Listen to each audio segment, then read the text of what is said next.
Welcome to Reefing Radio, your go-to salty station for reef aquarium talk, tips and interviews. Let's dive in.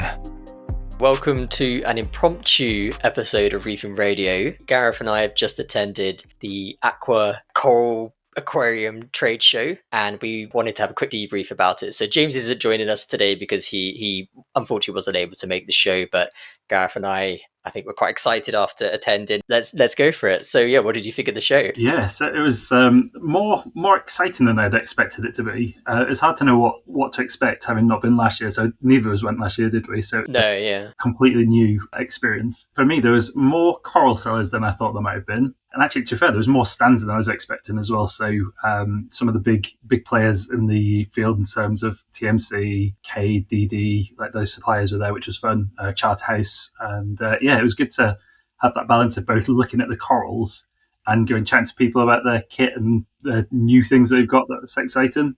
I thought it would be manic in there. I thought you were going to be like, 10 people deep around some of the stalls and stuff. And I think last year it maybe was a bit more like that because there wasn't so many vendors. So the few coral stands were just kind of swamped essentially. Whereas it was quite a nice atmosphere. It wasn't so loud, but you couldn't have a conversation with someone, and yeah, you could easily sort of get to the stalls and stuff. So I thought that was really nice. Probably worth mentioning that we turned up just after 12, so I get the vibe. So I got there just a bit before you, Chris, and I did a quick loop, and most of the sellers were doing that kind of like calm after the storm. So I do wonder if the first 2 hours were pretty intense, and then like you say, it was actually perfect levels for us. Like there's people to chat to. You weren't really waiting. You could see whatever you wanted to see. So that first 2 hour window might have been pretty intense. So yeah, it'd be interested to know from the vendors whether that's the case, whether it was pretty wild start. Yeah, because I saw some photos of the queue like being crazy long, and they were looking up like you don't really have a ticket, you have like your name and email address. I wonder how long that took to get everyone in. But yeah, as you said, you're right, probably we got there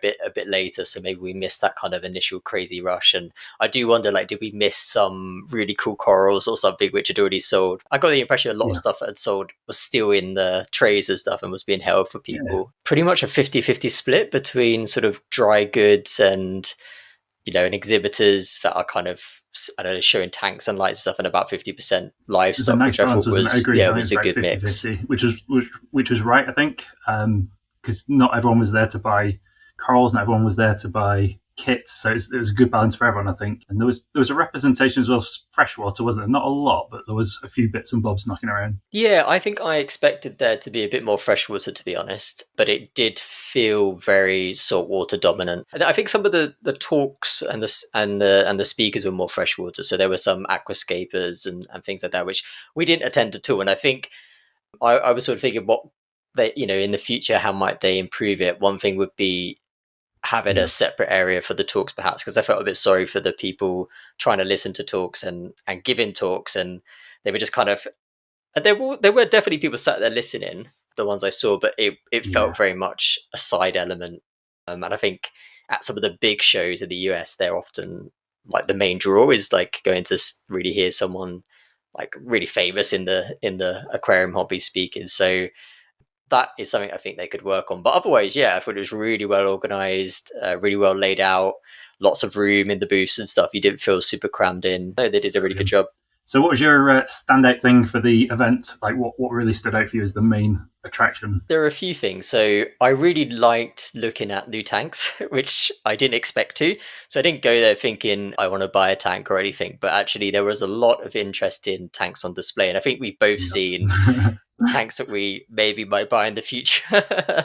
And that was really nice because I think these days in LFS, you don't see a huge amount of tanks on display. So you're often buying them blind online. So it was really nice to actually be able to see them in the flesh and ask questions about them as well. So I was surprised actually how I was quite interested in actually the dry goods as much as the livestock. And otherwise stand out. I mean, the most amazing thing which I think I saw there was an anemone. I say that. And I think you probably say the same.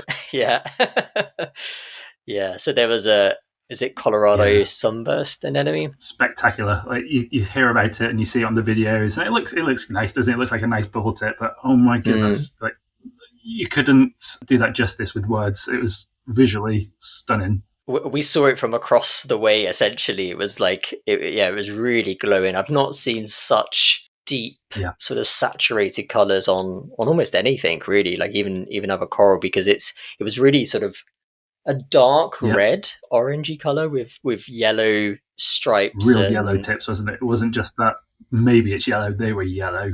Yeah, it looks like when you take a photo with an orange lens, but it didn't need that, like you didn't need orange glasses for this, you didn't need any filters. It really stood out, and that apparently that was £1,000, and it's sold very, very quickly, which I don't know, is that surprising or not? I mean, £1,000 is a lot of money for a bubble tip anemone. They reckoned it was the only one in the UK, so if that is the case, that could be a big money earner. If you can get that growing and splitting, and you're the sole provider, I reckon you could earn that money back in not very long, because in the US they talk about them being like a few $100s, don't they?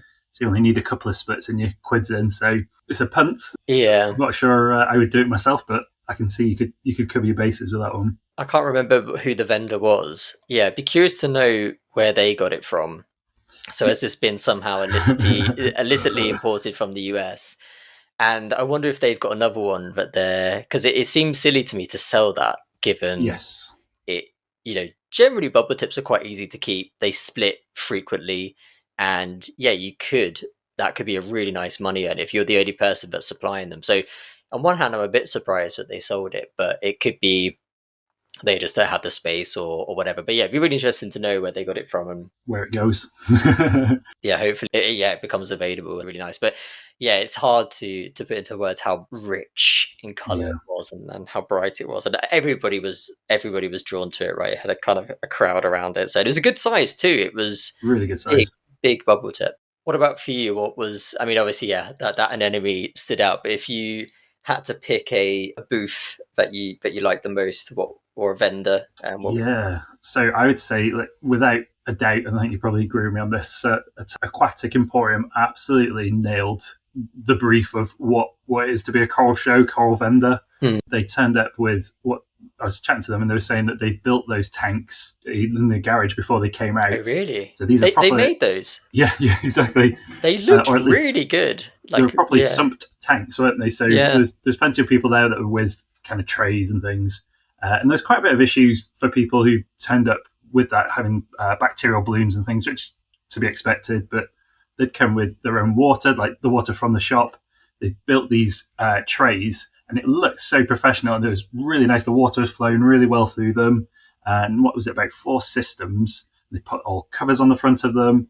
And so it was one of the few booths you actually went into their booth. Most of them, they were just doing it across the front, weren't they? Whereas you went around the side and in. So they maximised their selling space. And if you've ever been to Aquatic Emporium, it still had that vibe about it. It felt like the shop, but they had probably the best mix of corals there as well. So there's a lot of Euphilia, Gonies, Zoas. I think were probably the mainstay for most of the corals.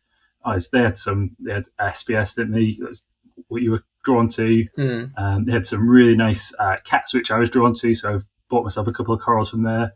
But they had colony-sized pieces. They had small pieces. They just nailed it. Like, I just don't know what else you could do to come to a show like that and give the people what they want. I was trying to think, like, what, aside from the corals, or what was it that set them apart? And one thing that occurred to me is that they didn't have a cover over their display. So a lot of the other booths were like essentially in a black tent. And I guess the reason for that is that it makes it darker so you can see the fluorescence of the corals under the blue light. But they had their booth completely open, and they didn't have any sort of black siding or anything. So it was like a bright white booth. And I actually think that made them stand out more, but it also made the trays like brighter. Like you could actually, I was thinking about some of the others that we visited. They were a bit dingy in a way. Like even with lights on and stuff, you couldn't really I was looking at some corals and I was like, these should be very colorful, but they weren't really popping. And I think a lot of the exhibitors had, I think, just really purpley blue light, whereas Aquatic Emporium had a much more sort of a bit more balanced light. It definitely wasn't white, but it was a lot more in that kind of maybe 470 range. So it just seemed a lot brighter. Their booth was a lot brighter. And as you say, you could actually sort of go in, and if you Aquatic Emporium is based in Shepperton, part of London. They have a tiny store, but they've crammed in, huge amounts of stock there. It's piled up to the ceiling. There's these long trays of aquariums and stuff. And it, as you said, it kind of had that vibe as well, because you kind of had to squeeze down the side of the booth to have a look at things. I think there were maybe 3 exhibitors that had SPS, and that really surprised me. So I was expecting a lot more SPS there, but it was predominantly LPS, I would say. Not even that many softies, zoas and the occasional Kenya tree, but I was expecting like toadstools and maybe gorgonians and stuff. Yeah, as you said, Aquatic Emporium, they win the Reefing Radio Award for best exhibitor, I think, at the show, because they just had the best mix. They had a tray of SPS, a tray of LPS. They even had, some anemones, rock flower anemones, long tentacle anemone. They had some inverts and stuff. So yeah, and they were very busy as well all the time. I ended up buying a tenuous from them, a really nice sort of baby blue tenuous, and I got them to change the lights to white for me, which was really nice for them, so I could have a look at the SPS under whites. And I was really tempted by a couple of little crocea clams that they had. And again, nice, I was expecting, I don't know why. I think maybe just from looking at US shows, I was expecting there to be like a clam vendor that had, a load of clams to choose from. And I think I saw 3 clams in total, and 2 of them were at Aquatic Emporium. I did go for them in the end because they were very interesting and very unusual, but I really had my heart set on kind of a teal, electric kind of green, blue kind of color.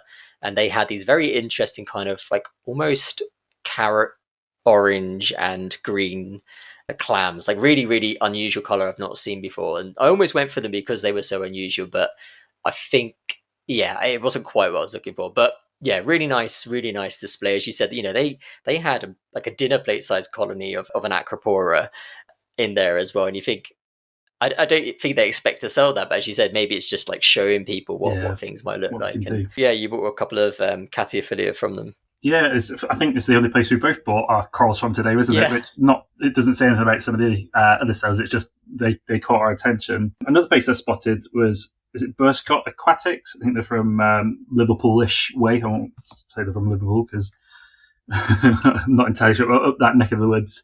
And they had a good range. They were similar in that they had classic gonnies, torches, zoas, that kind of thing. But they had a couple of nice other things. I think that's what I was looking for today.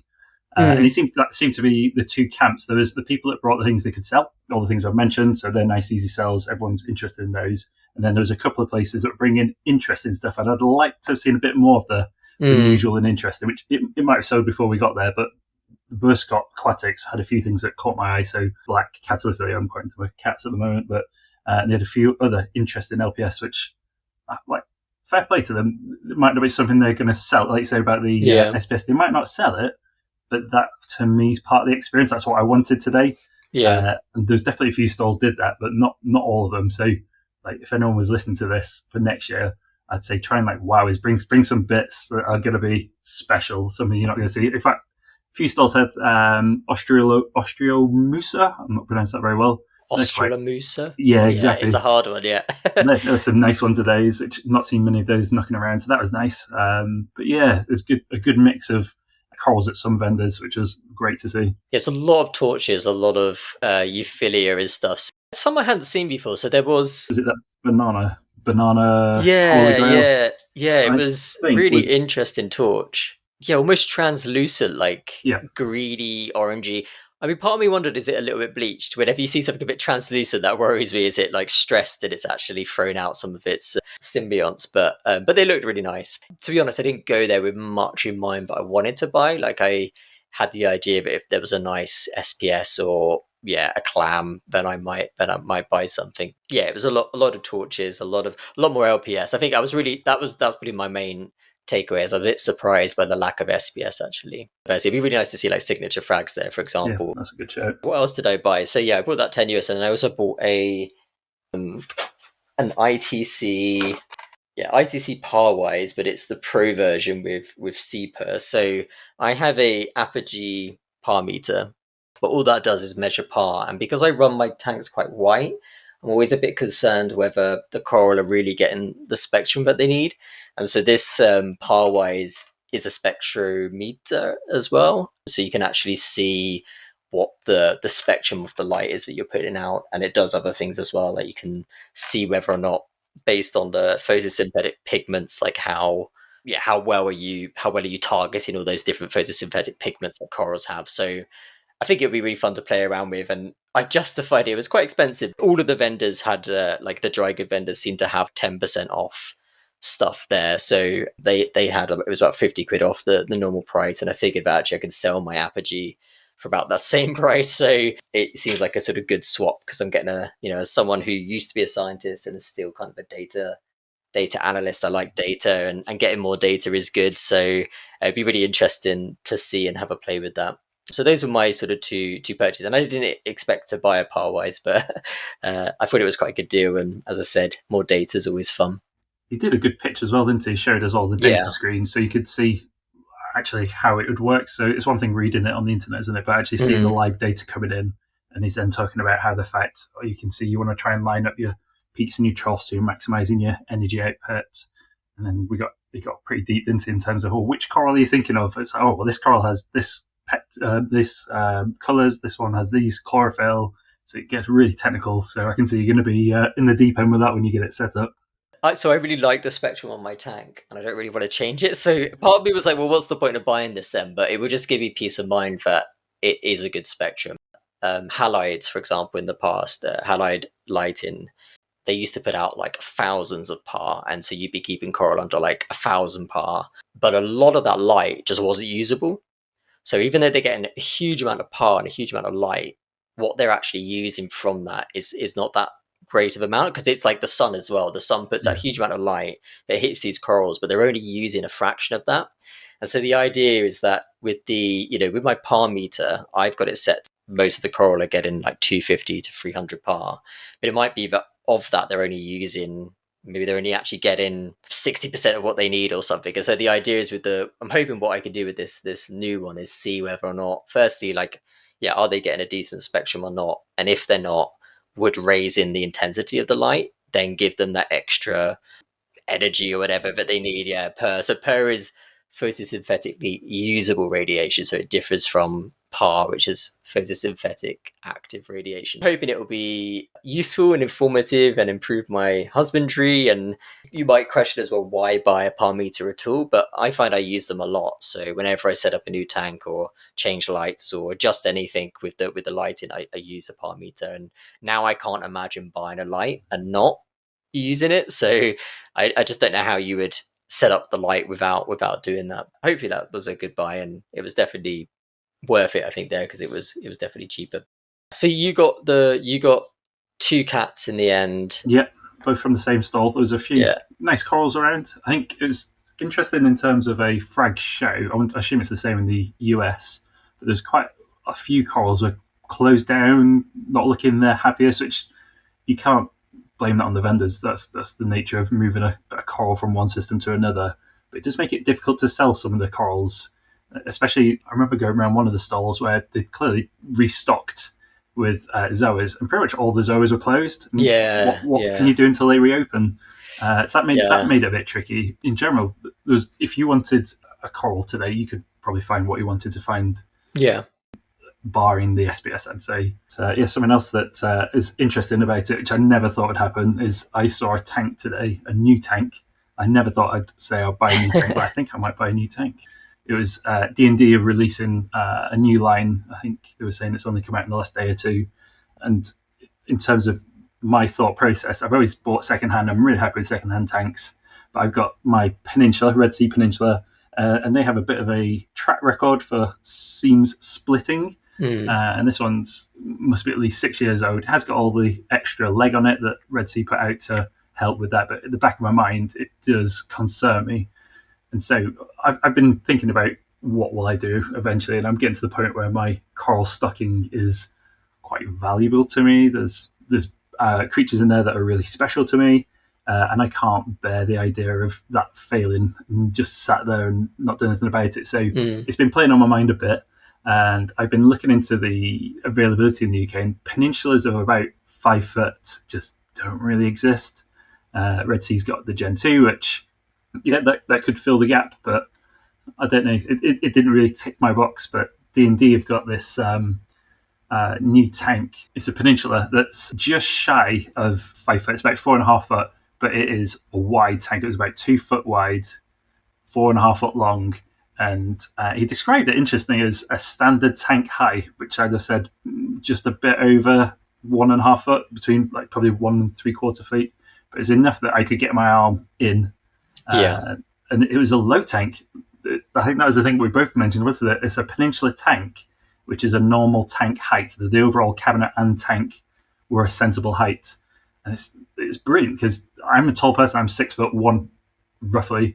Just getting in my tank at home, I have to have a little step up. Yeah. Which is ridiculous, isn't it? And you practice sort of reaching in. And yeah, I could reach well into the tank, couldn't I? It's a nice height. So I suspect probably in the next little while I will potentially pull the trigger on that. And it was a very reasonable price. I won't say on this because I'm not sure exactly what it was, but it's in the region of 2,500 to 3,000, which I thought, having looked around, it's pretty reasonable for those kind of size tanks. Yeah, because I was looking at like 3 foot net tuning cubes, and they were about $2,000, I think.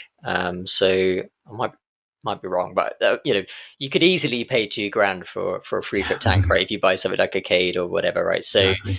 yeah, so I think that is a good, and DD generally have a very good reputation. Had a massive sump as well. That was like we both. Yeah. So if anything, that's probably the one thing I'd say was a negative for it, is the most almighty sump, wasn't it? Because the cabinet was that bit lower, because it was a more standard height tank. They'd still put in what would be a peninsula style sump. So peninsula tanks generally are about maybe 20 centimeters taller, the cabinet, than the standard one. So they have slightly taller sumps in them because they've got space for them, but they put this humongous sump in that I think he said it's about 150 litres. And then, as we were saying, it still comes with the auto top-off chamber and things like that. It's like, come on, team. No one wants that. What good is a 20 litre, maybe, if we're being generous, 20 litre ATO in a 700 litre tank? Yeah. So just chop it out. No one uses them. I don't know why companies persist in including ATO chambers within the tank. It's the same with the Cade ones as well. They've got them like built into the back of the tank. Yeah. And again, it's like I'd rather actually just have that width or that depth. So yeah, manufacturers should stop doing that. They lit it nice with the blades. Yes. Like I could see that working really well. In fact, that was one of the few things we saw, wasn't it, that was actually virtually white lit. I know it's an empty tank, but the bulk of what we saw today was heavy blues, and that was actually a nice. It really made it stand out. Again, we're talking about things that stand out. A white tank in a very blue room is it drew everyone over there. I saw quite a few people looking at that tank and giving it the once over. So I think it could be a popular one. I think it had like a sort of grey black cabinet, but presumably they do with the other colours as well. Yeah, they're describing it as the standard colours are in the price, and then you could pay something like £100 more for extra colours, whatever extra colours are. But I think they do some really nice like wood finishes and things like that. So yeah, no, it was a really nice tank. I mean, actually, in general, that was as I said at the beginning, I think I didn't go there expecting to really look at equipment and dry goods and stuff, but actually, it was really nice. Like, I think you don't realize how many different tanks, like something like AQUAH makes, for example, and TMC had like a really interesting range of little tanks as well. So yeah, definitely food for thought. So the tank that stood out to me was on display at Charterhouse Aquatics. Slightly different size to your one, so I think it was 80 litres 80 litres, which is much smaller, but it was also a peninsula with an all-in-one in the back, and essentially it's very similar to the Innovative marine tank, the green tank that I already have, but it's an extra 20 centimetres long, and that doesn't sound a lot, but I think that extra 20 centimetres would really make a difference in sort of footprint. That would be the difference of being able to keep a couple of torches that I've got or not.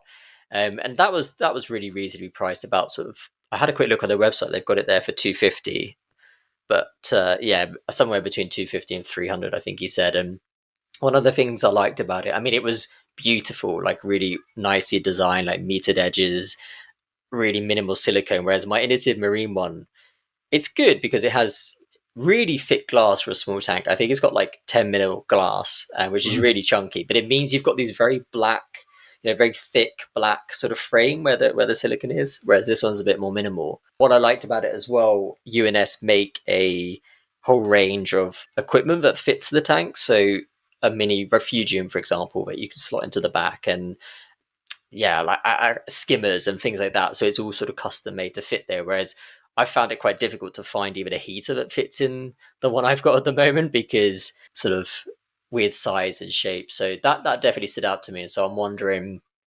it would fit perfectly on the cabinet that the current tank is in. The only downside is that it's 5 centimeters shorter, which is a bit of a bummer because my Gorgonians are right at the surface at the moment, so they'd need a haircut, and would they look as good if they were 5 centimeters shorter? So something to think about, but I did really like that tank. And actually UNS, they had a whole range of like little all-in-one tanks, tiny peninsulas, which I thought were really interesting. As someone who likes little nano tanks, I thought that was really cool to see. So basically Charterhouse are like bringing that brand UNS over from the US, and that will fill the void of Innovative Marine, which have sort of left the UK market. Looking forward to that, and potentially might pull the trigger on one of those. Another thing that I was really interested to see, equipment that I haven't seen before. So I'm quite interested in equipment that's in the hobby, and particularly lighting. And it was really interesting to see the ATI Stratons in person. So they're a very panel style, very thin light. And they've recently brought out a long, thin version as well.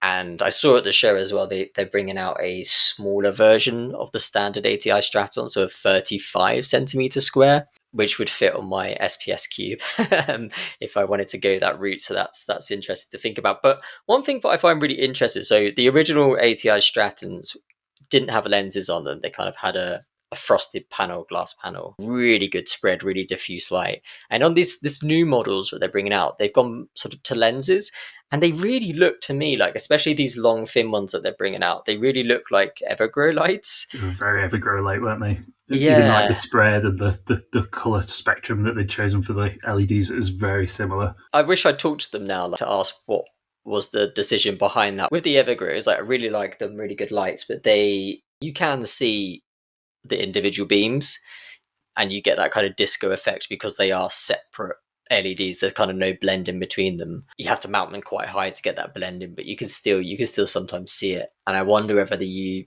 get the same with the ATIs, or whether they've somehow manufactured them to avoid that. Kind of wish I'd spoken to them a bit more, because they did look really smart. They were much thinner than I expected them to be, and I was thinking one of those thin ones would look really nice over my Lagoon rather than the Evergrow, which is quite chunky.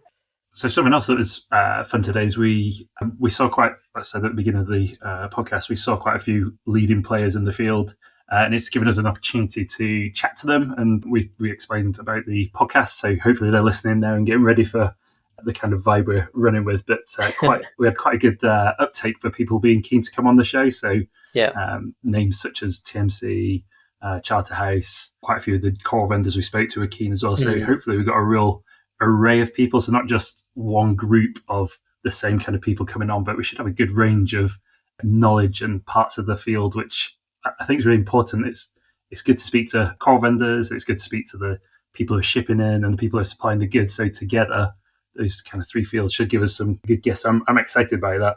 And it was fun getting to know people and introducing ourselves to them. Definitely, yeah, it was really nice how excited sort of people seem to be, or like keen, as you say, to actually come onto the podcast. So yeah, definitely we'll follow up with them and hopefully have some guests on. Would you go again next year? Yeah, I've already said to my wife, that was pretty much the first thing I said, is I'll have to go there again. That was really good. Yeah, I'm a little bit tempted to go back tomorrow, but yeah, I wish I'd spoken to more people, which sounds silly because we spoke to a lot, but yeah, there's still, like I said, ATI, I would have liked to have chatted with them. But yeah, definitely I'll go back next year, and yeah, who knows, like maybe we'll even, if the podcast is big by then, we'll do like a live recording from the session. So thanks for a quick debrief, Gareth. Give us a follow if you're not already following us on Instagram, Facebook, etc. And thanks for listening. You've been listening to Reefing Radio. Subscribe, share, and stay salty. Reefing Radio, over and out.